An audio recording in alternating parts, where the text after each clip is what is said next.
Hey everybody, it is your girl Lady T, and as promised, it is week 4 of Black History Month, and I want to welcome you to the HBCU Wrap-up. As you know, I'm repping the illustrious Morgan State University, but one thing that I have come to find out, every HBCU finds itself illustrious. So, kicking off the HBCU Wrap-up, I have somebody who is repping Delaware State University.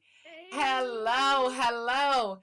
Can you introduce yourself to the people and let them know where you reign from? Yeah, so hello everybody. My name is Khadijah Nixon and I attended Delaware State University and I graduated class of 2021. Okay. What was that experience like? Because I heard there is no other experience like an HBCU experience. How was it like at Delaware State? So, like coming to Delaware State, like for starters, I really did not want to go. Honestly, because my brother, he went there and I was like, that whole sibling dynamic. Like I'm just trying to do me. I don't want to be known as Norman little sister. I didn't want to be known as none of that. So I didn't want to go, but my dad and my parents insisted. They was like, this is where the money is for you. And so they was like, you just gonna have to go. So I said, okay, if I am able to get into the honors dorm so I don't have to like share a communal bathroom, then I would go to Delaware State. So, I went there, the first week, everything was kind of new. I was scared of, meeting new people and how that would go, all that situation. And so, like the first week was kind of crazy. Like the roommate I had, she ended up leaving. We ended up getting like an alert about like a robbery off campus. So she got scared and she left.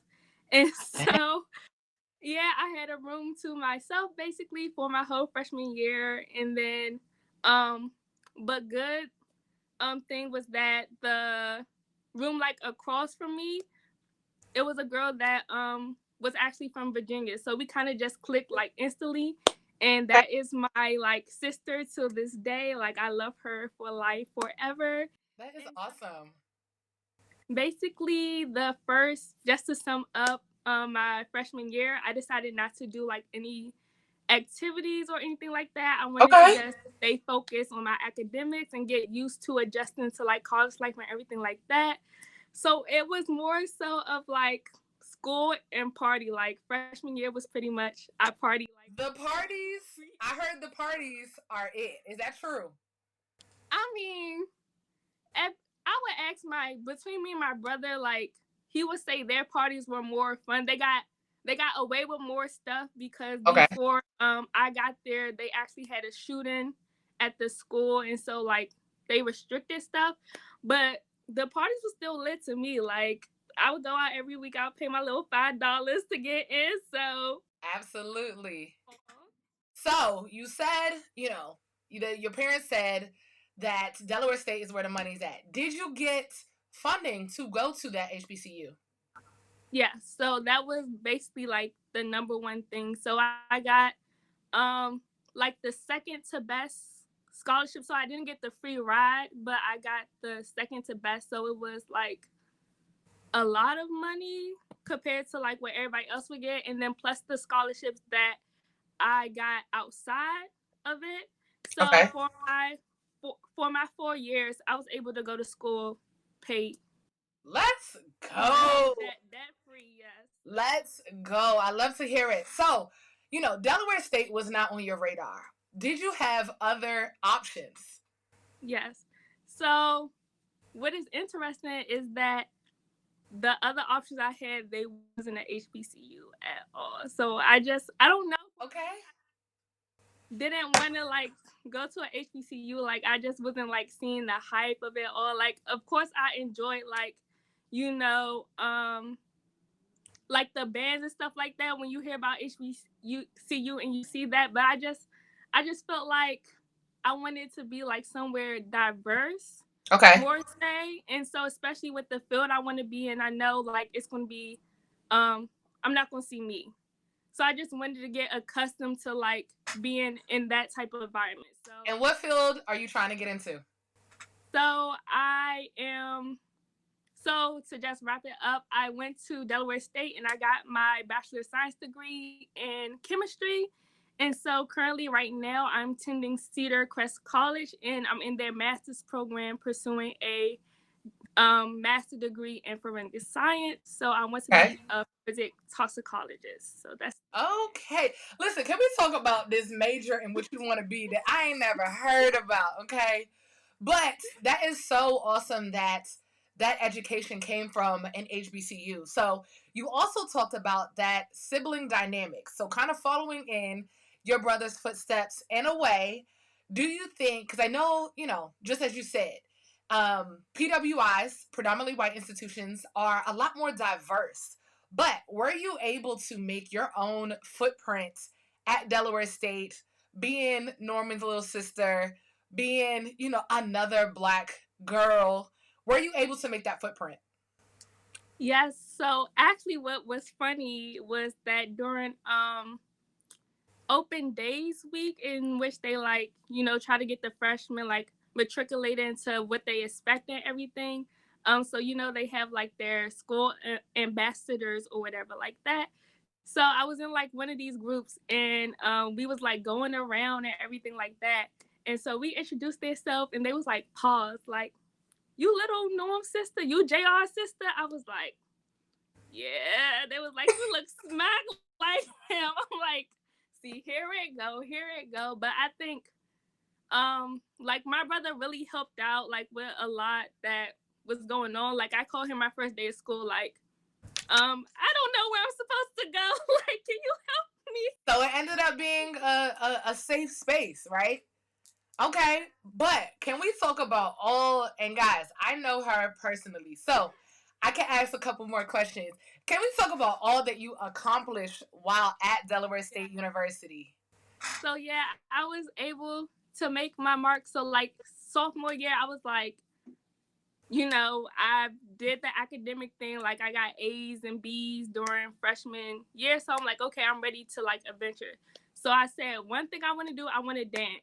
And I said, I want to challenge myself. So I was like, I don't want to just join like the whole hip hop troupe, even though they're like really good. HB, shout out to y'all, Hidden Vanity.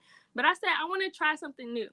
So I said, I want to join the Marlin troupe. And so, as you can see on my shirt, one entity Marlin troupe, that was like one of the first orgs I tried out for, and I made it. And so that was one of the things I did. I also became a fairy god sister during my senior year.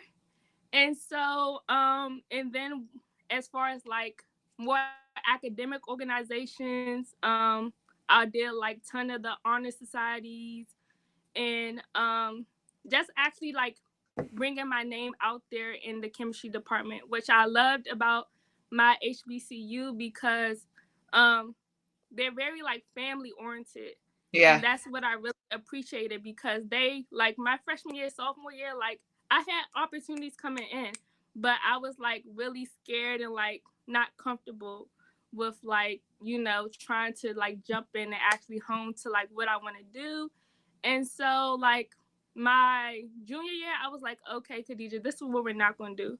We're You not gotta going to you just gotta tell yourself what you is and what you ain't gonna do. I affirmed, I said, we're going to jump and leap to any opportunity that is given to you. So that's what I did. I was able to work in one of the chemistry labs at my school. And they was going to pay for me to do that, but I actually became a tutor while I was there. So I became into this little fellowship program called HBCU Fellowship, in which you become like a tutor and like kind of like a teacher assistant, but not Okay. really, but you just become like that middleman for the professors and the students. So I got paid through that. And so Securing the coins. yeah. So I was able to do that and then work in the lab, and then with my lab I was able to get an internship through that. And what was so good about that was during the pandemic. So Yeah. um like a lot of labs they wasn't able to like they was shutting like their internships and stuff down because you can't really go and Right. to the lab and stuff like that. So basically, all the work that I was doing in the lab during school, basically, I was just doing like the formal work of that. So that's why I can do virtual stuff online and actually get paid for the summer doing that. That sounds awesome. Oh, okay, so listen. When we graduated from Delaware State University, what did we graduate with? Graduated with a 3.9. Hello? It's the academics for me. And you said you went in with the focus on academics. So we graduated with honors, high ones. We had ropes and stoles, all of that good stuff. So, Khadijah, to wrap everything up, what did you take away from your HBCU? Um, I think of the at the end of it being like somebody that did not want to go there at first. I can honestly say like I love my HBCU. Like I'm proud to be alumni from that institution and like all the people that impacted me, especially from the chemistry department, like people that I consider mentors. Um, the friendship bonds that I got, like sisters for life with like my modeling team and stuff like that. So it's just like for me, I think it was more so turn any bad situation that you think into a good one. So that's basically what it is. And then it's just like also to like, you can't, your mentality of just everything, like get just like, yeah, just make the best out of every opportunity, make the best of what you have because you never know on the long run how good it can be. Absolutely. Well, I want to thank you for being one of my Delaware State University representatives. Guys, you heard it first, okay? That was Khadijah from Delaware State University who really took away making the best out of any situation. I think that is an amazing key point for going to a historically black college and university is to make that best of it. So, I am Lady T. This is the HBCU wrap up. Stay tuned because there are a lot more HBCUs.